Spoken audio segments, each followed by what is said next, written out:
Dengan saya, Pendeta Andri Rutuene, dalam acara yang sama, yaitu Pendeta dan Penginjilan. Tetapi dalam hal ini, saat ini Pendeta dan Penginjilan bagian ketiga, saya ingin membahas tentang hubungan penginjilan, hubungan pendeta beserta dengan gereja itu sendiri. Di dalam setiap gereja ada ibadah. Dan peribadatan itu ada susunan acara yang sering kita dengar dengan kata liturgi atau susunan acara peribadatan. Nah, di dalam peribadatan ini sangat penting. Mengapa ini sangat penting? Karena tanpa susunan acara peribadatan, maka peribadatan itu akan sangat kacau. Jadi ada hal-hal penting, hal-hal prinsip yang perlu kita perhatikan di dalam setiap peribadatan. Pelayanan penginjilan di gereja termasuk pada pelayanan di dalam ibadah atau pelayanan-pelayanan di mimbar. Orang-orang yang hadir, kita harus pastikan mereka memiliki pemikiran yang sudah diset, yang berhubungan dengan penginjilan. Karena orang-orang yang hadir, umat-umat yang hadir tanpa berpikir untuk melakukan penginjilan, maka sia-sia mereka berada di gereja. Karena mereka tidak ada usaha untuk melakukan tugas mereka, tugas penginjilan yang diperintahkan oleh Tuhan Yesus Kristus. Di dalam peribadatan itu juga ada suasana seperti apa yang kita harapkan di dalam gereja. Ada sambutan-sambutan hangat yang tentunya berhubungan satu dengan yang lain. Tentunya di dalam proses kelahiran seorang bayi, dia tidak lahir dari butiran salju, tetapi seorang bayi dia akan lahir dari hangatnya tubuh seorang ibu. Begitu juga di dalam gereja, bayi-bayi rohani membutuhkan kehangatan dari ibu mereka.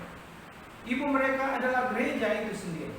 Orang-orang yang ada dalam gereja menjadi ibu mereka. Ada bayi-bayi rohani, ada orang-orang, umat-umat yang walaupun secara fisik telah dewasa, tetapi secara rohani mereka adalah bayi.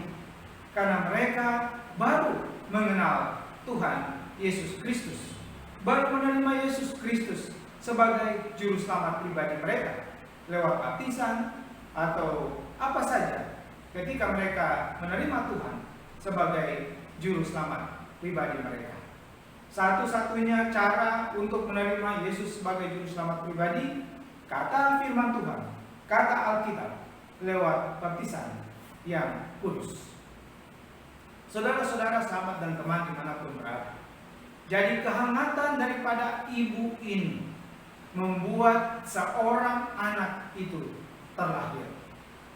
Tanpa kehangatan, maka anak itu tidak akan berkembang, tidak akan bertumbuh. Begitu juga dengan bayi-bayi rohani yang ada dalam gereja.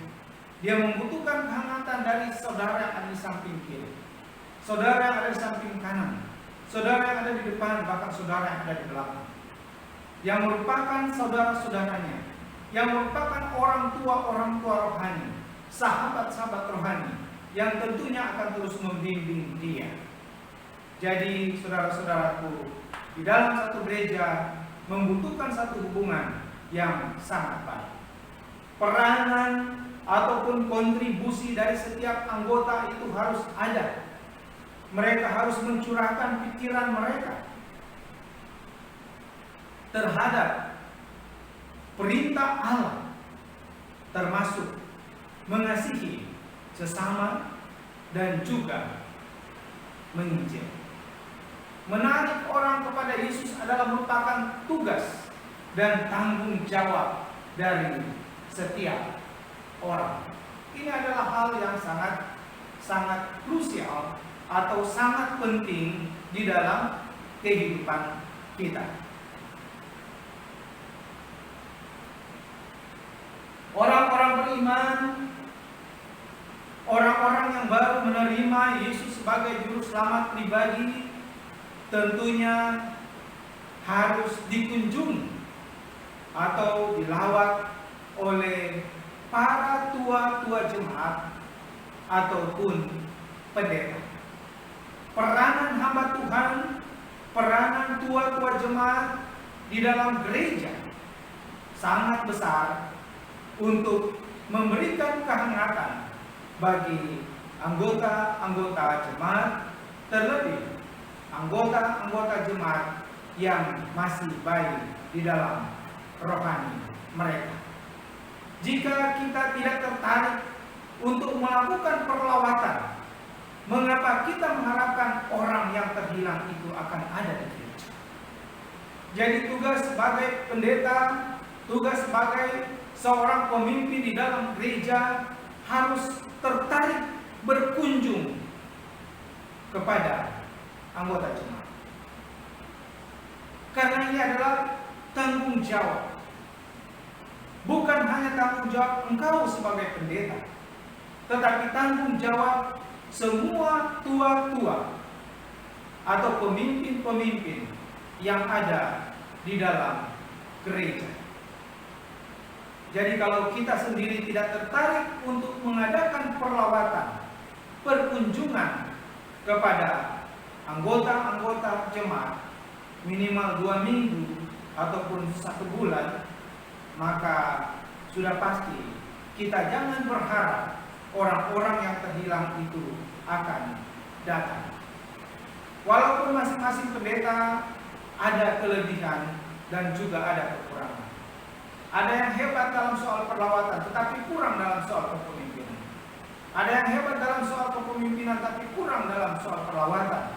Bahkan dari segi penata layanan yang lain.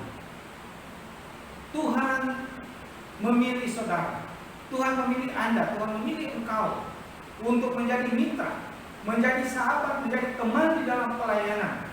Karena dia melihat bahwa engkau memiliki keunggulan tersendiri. Ada keunggulan di dalam kehidupan. Jadi dia memilih dan menempatkan engkau di satu tempat. Dia memiliki maksud tertentu supaya engkau bisa menjadi pembawa kabar baik bagi orang-orang lain. Adalah baik juga di dalam gereja kita memiliki, dalam peribadatan kita memiliki musik-musik yang baik. Musik-musik yang mengingatkan kita kepada pengorbanan Yesus Kristus. Ada musik yang membangkitkan jiwa, tetapi ada musik yang mematikan jiwa.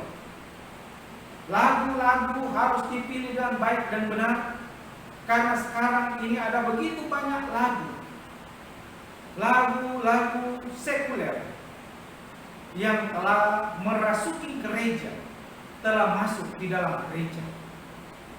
Namun ini perbedaannya sangat tipis.